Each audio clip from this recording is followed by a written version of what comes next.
রাসূলুল্লাহ সাল্লাল্লাহু আলাইহি ওয়াসাল্লাম বলেছেন, 5টি বিষয়ের আগে 5টি বিষয়ের প্রতি সময় থাকতে গুরুত্ব প্রদান করো।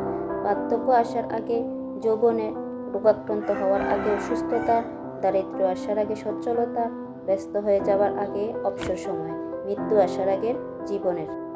হ্যালো এভরিওয়ান, আসসালামু আলাইকুম। কী অবস্থা সকলের? কেমন আছেন সবাই? আশা করছি সবাই ভালো আছেন। আলহামদুলিল্লাহ, আমিও ভালো আছি।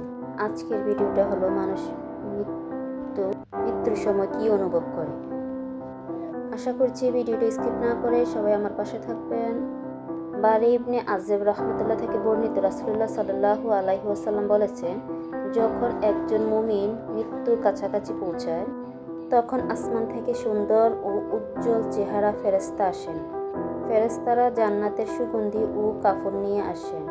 মালাকুল মউত বলেন, হে শান্ত আত্মা, আল্লাহর পক্ষ থেকে ও ক্ষমা ও সন্তুষ্টির দিকে বেরিয়ে এসো। আত্মা তার শরীর থেকে পানির ফোঁটার মতো সহজে বেরিয়ে যায় আর বদকার প্রাণ নেন আযাবের ফেরেশতারা। তারা কালো চেহারা নিয়ে আসেন। তারা বলেন, হে নাপাক আত্মা, আল্লাহর গজব ও ক্রোধের দিকে বের হয়ে আয়। আত্মা তখন কষ্ট সহ্য করার ছটফট করে বের হয়। মুসনাদ আহমদ 18,557। মৃত ব্যক্তিকে প্রতিদিন জান্নাত জাহান্নাম দেখানো হয়। হযরত আব্দুল্লাহ ইবনে উমর রাহমাতুল্লাহ থেকে বর্ণিত, তিনি বলেছেন, রাসূলুল্লাহ সাল্লাল্লাহু আলাইহি ওয়াসাল্লাম বলেছেন, যখন তোমাদের কোনো ব্যক্তি মারা যায় তখন সকাল সন্ধ্যা তার পরকালের আবাসস্থল তার নিকট পেশ করা হয়। যদি সে জান্নাতবাসী হয় তবে তাকে জান্নাতবাসীর আবাসস্থল আর যদি সে জাহান্নামবাসী হয় তবে তাকে জাহান্নামবাসীর আবাসস্থল দেখানো হয়। সহিহ বুখারী হাদিস 3240। সবার জীবনে মৃত্যু পরম সত্য। পবিত্র কুরআনে আল্লাহ তাআলা বলেছেন, প্রত্যেক প্রাণীকে মৃত্যুর স্বাদ গ্রহণ করতে হবে এবং তোমাদের সকলকে তোমাদের কর্মের পুরোপুরি প্রতিদান কিয়ামতের দিন দেওয়া হবে। অতঃপর যাকে জাহান্নাম থেকে দূরে সরিয়ে দেওয়া হবে ও জান্নাতে প্রবেশ করিয়ে দেওয়া হবে, সেই প্রকৃত অর্থে সফলকাম হবে।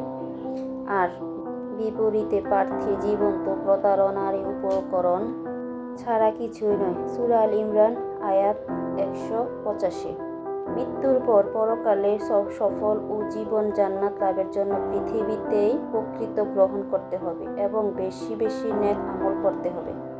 আবু উমামা রাহমাতুল্লাহ থেকে বর্ণিত, রাসূলুল্লাহ সাল্লাল্লাহু আলাইহি ওয়াসাল্লাম বলেছেন, ভালো ও পুণ্যের কাজ খারাপ মৃত্যু থেকে বাঁচায়। গোপন দান আল্লাহর ক্রোধ ঠান্ডা করে এবং আত্মীয়র সম্পর্ক বয়স বৃদ্ধি করে। আমাদের মৃত্যু আসার আগ পর্যন্ত যে হায়াত, এই সময়টুকু আমরা পাবো, সেই সময়টুকু যেন নামাজে, জিকিরে, কোরআন তেলাওয়াতে ব্যস্ত থাকি। আল্লাহ তাআলা সূরা তাহা আয়াতে বলেছেন, আর যে ব্যক্তি আমার জিকির, কোরআন, হাদিসের নসিহত হতে বিমুখ হবে তার জন্য দুনিয়া হবে সংকীর্ণ জীবন, আর কিয়ামতের দিন আমার তাকে বন্দী করে উঠাবো। সে বলবে, হে আমার রব, দুনিয়া তো আমি চক্ষুমান ছিলাম, কেন আমাকে অন্ধ করে তুললেন?